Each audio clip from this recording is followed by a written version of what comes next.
morning, everyone. Hopefully you enjoyed the morning keynote, and hopefully you will all be there for the morning keynote tomorrow. We'll start that about half an hour later than what we did today, because you want to sleep in a little bit, so it'll give you a chance. But we have some excellent speakers that are going to share their stories tomorrow.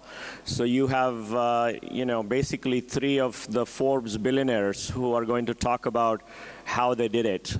And so hopefully you'll all join us in the morning. So without any delay, let me just start the session and kick off the mobility track. Let me just invite the team that has actually put together this amazing content that you're going to enjoy for the rest of the day. So can we put the slides on as well, please? Okay, so we have Nirav Berry. And he has been, leading the team. We have Ajit Deshpande. Ajit is coming on stage.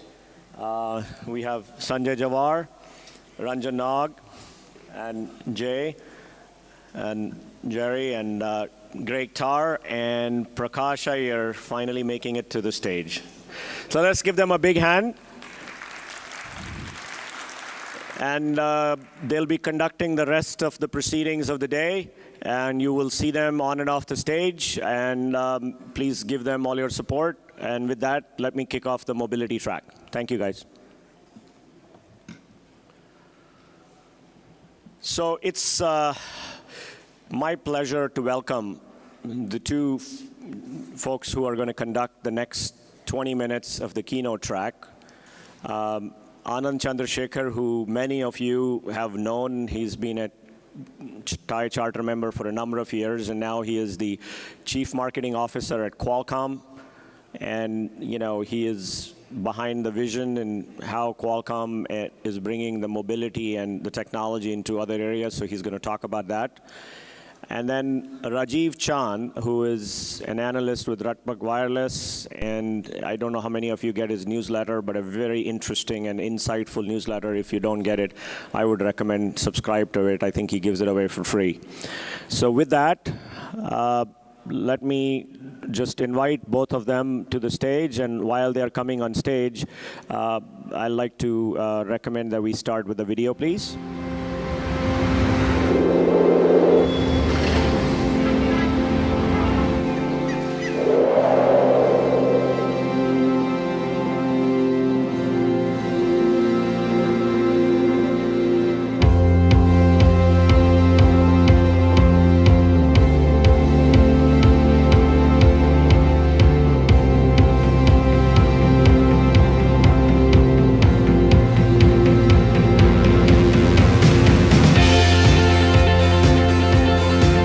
Moves so quickly, it's like we have to get stuff done, and if you can't communicate at any time of the day, I mean, you're not going to be able to do what you need to do.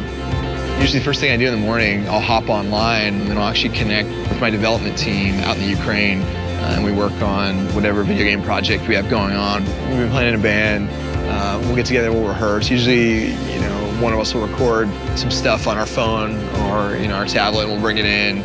Being able to sit anywhere and hum something into a phone or into a tablet and be able to come back and share it with each other wouldn't have happened. I wouldn't be producing half the stuff I'm working on if we didn't have these devices. My grandfather and my father were fishermen. They used to be totally dependent on nature, keeping an eye on the position of the sun and tracking the moon at night. Now, this cell phone gives us important information like weather, wave heights, wind speed and direction, as well as coordinates we need to find the right places. The results are amazing. If all of our fishermen had mobile phones like these, I really think our community would grow, and I think our people would have better lives. I used to be sick a lot. I had trouble breathing. I would have blackouts. I couldn't do anything physical. I just couldn't have a normal life. My doctor ran tests and discovered that I had a heart problem. So he gave me a special wristband. It takes pictures of my heartbeat. Then my phone sends the info to the medical center. And if I have a problem with my heart, the doctor from the call center will call me right away. I now have more control over my life. I use the tablet a lot for studying. It is a little smaller than the book. We use tablets to chat with each other, you know. I still use it for fun and everything. It can make the study very efficient, so I can learn lots of things in little time. It's really impressive. Well, sometimes I put some music so I can read it while I'm playing without using, you know, paper. Maybe I will be a musician when I grow up. My name is He Fang, and I live in Beijing, China. I'm Josh Shabtai. I'm a creative director here in New York. My name is Adriano. I have 15 years old and live in São Paulo. My name is Panier Selvan. I live in a village called Birampatinam, and I'm a fisherman.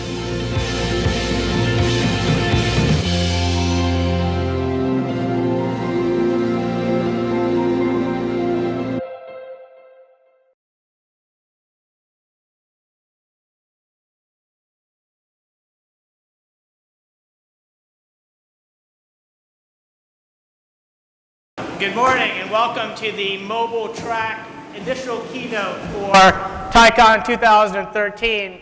My name is Rajeev Chand. I serve as Head of Research for Rutberg. It's my honor to be the moderator for this session. The speaker is Anand Chandrasekhar, who is known by everybody in this Silicon Valley and the world as father of Adam, father of Centrino, and is now Chief Marketing Officer of Qualcomm. Everybody, please join me in welcoming Anand Chandrasekhar. Anand? Thanks, Rajeev.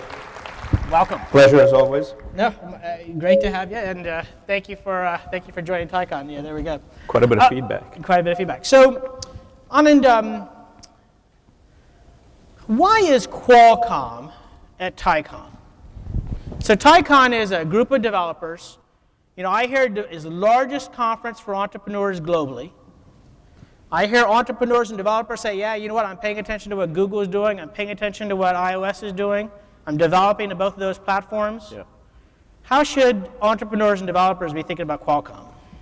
Several reasons, actually, Rajeev. So first of all, thanks for the question. And it's a deep honor and pleasure, not only for me, but for Qualcomm to be present here with the ability to talk to you guys in a candid manner.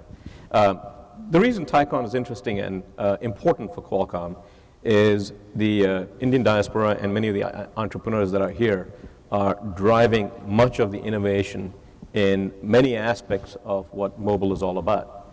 And yes, the various operating system platforms are certainly the target platforms to go develop to. However, there are also technologies that we embed in the phone as a platform, and it's the greatest diffusion mechanism for new technology into the marketplace. So as sensors and more of these technologies get integrated into the platform, we actually have a fair degree to do in terms of optimizing it at the hardware level. And so we have SDKs around Snapdragon. We have SDKs around, for example, our augmented reality platform, Vuforia. Vuforia has currently about 50,000 registered developers around 130 countries. And we don't... 50,000 registered developers. That's right, right? And we'd like those numbers to be higher. Vuforia is an augmented reality platform, so it's an SDK. We don't develop the app, we develop the platform. But using that, application developers can target big brands and or other companies that want to develop application platforms that can help with, for example, content creation, brand engagement at the moment of purchase. So that's an example of a platform where there's an engagement with Qualcomm that would be great, and we would like to see that happen, and there are SDKs. Similarly, we have other technologies like gimbal and fix, which are geofencing technologies where many of our big brand partners can take advantage of it in terms of their own activities to create applications, but they're likely not going to write those. It's really developers and the entrepreneurs here and elsewhere that are going to do it. So that's why That's why. We'll see how this works. If this doesn't work, we're going to go over there in a second. That's why conferences like this are important, and there's a tremendous amount of innovation talent in this But audience. Anand, let me challenge you. So I talked to a number of developers this week in prep for the session like we normally do. One of the developers said, I don't know a single developer that's developing a Qualcomm. And actually, let's take a poll in the audience. How many folks in the audience are developers working with one of the multiple platforms or SDKs that Qualcomm has? So either they're asleep, there's a couple, either they're asleep or there's not a lot of penetration. Well, this is precisely why we want to be at a conference like this, to start the process of the dialogue as to why there is a need to be able to develop to the Qualcomm platform, right? For example, at the Game Developer Conference this year, we announced a relationship with Unity, which is the tool chain for games, right? It's one that, by taking advantage of that, games can be natively optimized for performance, for battery life, etc. Right? So there are many reasons like that we would like to have an engagement and a direct dialogue with developers. It obviously doesn't mean that it obfuscates the need for being able to target Android or iOS or Microsoft or whatever the software platforms that developers are targeting, but there's an additional benefit by engaging directly with us. And so what's the goal for Qualcomm? So iOS has 275,000 registered developers in the US alone. Yeah. One, does Qualcomm want to get to that level of scale? And then two, are you looking to build, renewed brew in the smartphone world? To the second question, no, we're not looking to create an ecosystem that is independent of the operating system environments that are out there. What we're looking to do is increase the opportunity for developers to build more optimized applications, more better behaved applications for a mobile environment. And given that we are sitting in the bulk of the smartphones and tablets that are going to be shipped around the world, there's an opportunity for us, as well as the developers, to have a win-win engagement. Is it ubiquitous? I'm thinking of the questions that developers would want me to ask you. Is it ubiquitous? If I develop to Vuforia or Gimbal, is it on all iOS and Android phones? The answer will vary depending on the technology. In the case of something like Vuforia, yes, Vuforia would run on multiple platforms. It's platform agnostic, right?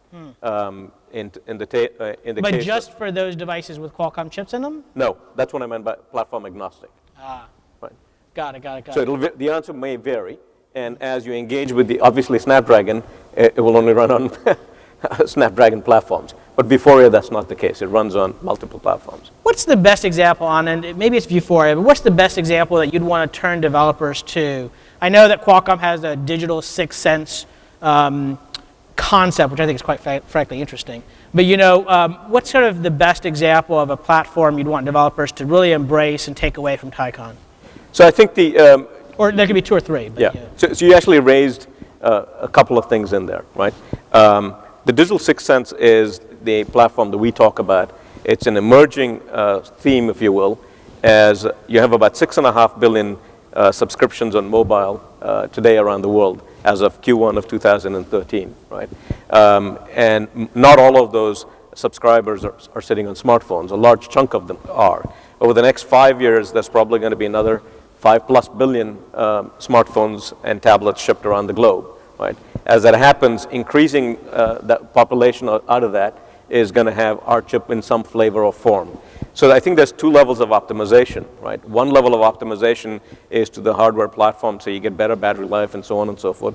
But the more exciting, and that's exciting, but even more exciting than that is there's a new class of applications that we believe will come out which take advantage of the phone and the tablet, which are intelligent platforms, as a sensing platform to make your life better, whether it's work, play, or health in many ways. So I'll talk about two of the examples, one you saw up here and one which is not up here on the video. The Fisherman that you saw back up on the video screen, that Fisherman example is actually an exciting example. He's a fisherman in a remote village in Kerala, and basically Qualcomm approached them a couple of years ago, actually, right after the tsunami took place in the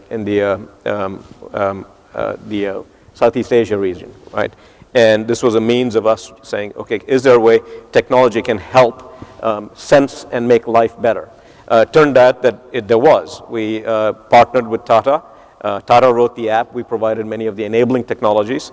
The app basically provided to fishermen in that particular community weather patterns and sea swells and so on and so forth, and correlated that to where the fish might be.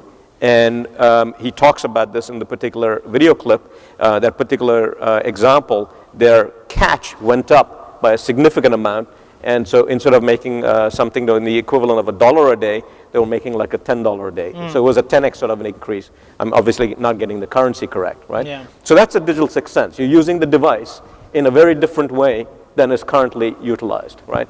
I'll give a different example. This is in the healthcare example, and this is more futuristic, but it shows the potential for sensors, right?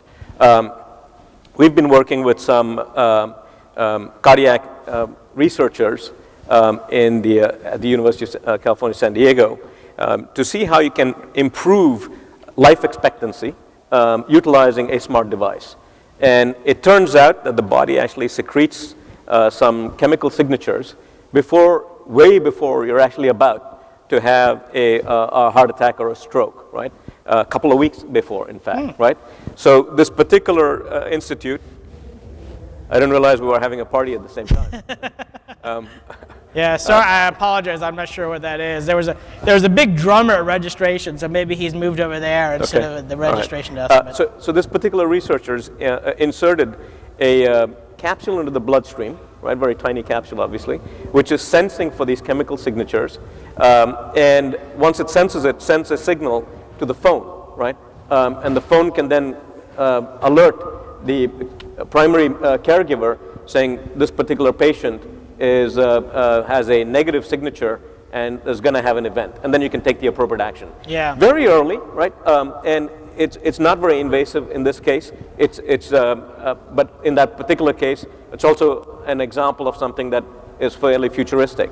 But I give two examples: one that's happening now, one that's futuristic. I feel, by the way, that I should be taking those pills right now. I might join you on that. Right? I might join you on that. Let me take a pause here. Can people still hear us? I know there's a little bit of noise, but people are okay. Yeah, people are okay. So we'll just sort of muscle through this, if you will. So digital sixth sense is about all of those sorts of things and enabling those sorts of powerful mechanisms. And we have SDKs around that. Yeah, but let's just jump back to the developers. What one or two programs would you want developers to be? Because this is important. If Qualcomm wants to be maybe not the next iOS or the Android, but wants to be sort of a partner with developers, what do you want developers to embrace? So there are two very key SDKs that we have. One is obviously the augmented reality SDK, and that is being used currently in pilot mode by Johnson & Johnson, Lego, LG, several big brands, right, to effectively invoke new ways of interacting with their customers, right? So that might be one that's very interesting, and certainly the mobile device is a very powerful device for augmented reality. So that would be one. Second one would be gimbal, and gimbal has location sensing technology that, in combination with contextualized with your location, when you combine it with geofencing, there are some very interesting things that you can start to do with that. Are they free? The SDKs, the use of the platform, for a developer on an ongoing basis, is it free? There's a monetization mechanism on both that it's largely not targeted at developers, targeted at brand companies, really, right? Gotcha. It's a licensing mechanism. It's a licensing mechanism. Yes, developers, I think there is a pricing mechanism. Yeah. A certain amount is for free, but then over a certain amount you have to, as a developer, you have to pay.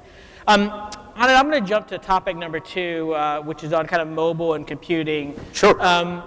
What's next? I mean, you have been a pioneer in mobile for just a super long time. I mean, when you look at sort of, obviously everybody now believes the world is mobile first, and we're almost beyond mobile first to a world of interconnected digital screens that interoperate between physical and digital, physical and analog rather, physical and digital rather. What's next in your mind? So, great question, Rajeev. There's a lot obviously going on in our industry at every layer, and I feel extraordinarily excited about the rate of change in technology in semiconductors, in software, in the environment, more so today than at any time in the past. A lot of that is being driven by mobile. A lot of it is also being driven by big data. And those two kind of sit side by side. Big data is certainly be generated, and a catalyst for it is mobile.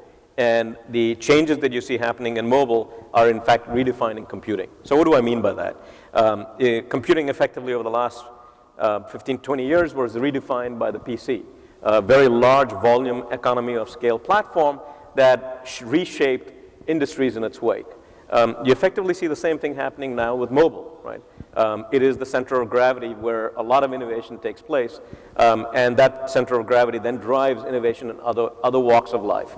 Probably the punctuation point to that would be in 2012, if you look at the semiconductor content that got sold into phones and tablets, and you looked at the semiconductor content that got sold into PCs, the semiconductor content value in phones and tablets exceeded that of the PC, right? That was 2012. Now you forecast that out 4 or 5 years out, the number of the value of semiconductor content that goes into phones and tablets increases quite dramatically, and the value of the content going to PC stays flat to decreases.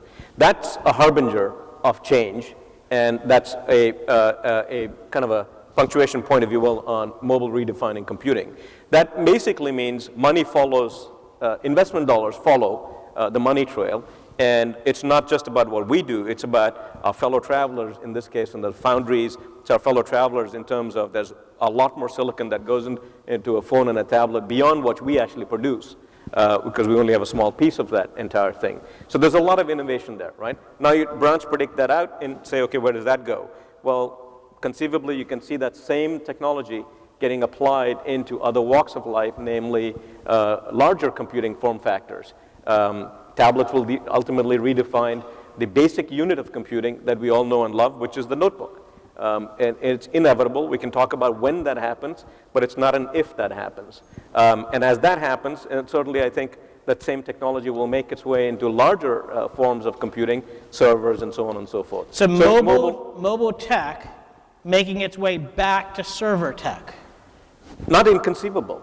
I mean, if you go back and wind the clock. Qualcomm getting into Intel's business. I didn't say that. By no means did I say that. Right? That would be the proverbial putting words into my mouth. I did not say that. But it's super interesting. I mean, we've seen this in applications where application developers are mobile first and they end up back developing to the web. What you're saying is that mobile tech is so pronounced, so forward, that it actually may, over time, at some point, back engineer to the server world. I mean, if there's anything that the history of computing shows us, it basically shows us that the technology that is the volume economy of scale winds up pervading all walks of life, right? The PC architecture, which was largely a client-based architecture, the PC architecture is now your server and big iron architecture, right? It pervaded all walks of life, right? Last why do I think history will not repeat itself? I'm getting the heave-ho. So you are a 24-year veteran of Intel. Let's take your Qualcomm hat, put it on the side for a minute. What's your thoughts on Intel? Great company, very respectable competitor. Can they come back in mobile? I can't comment on that. You know I can't comment on that. Okay, well, I tried. Well, listen, guys, everybody, please join me in thanking Anand Chandrasekhar for the opening keynote here in the mobile track. Anand, great discussion. Thank you, Rajeev, as always. Thank you. Thank you. Thank you. Yeah.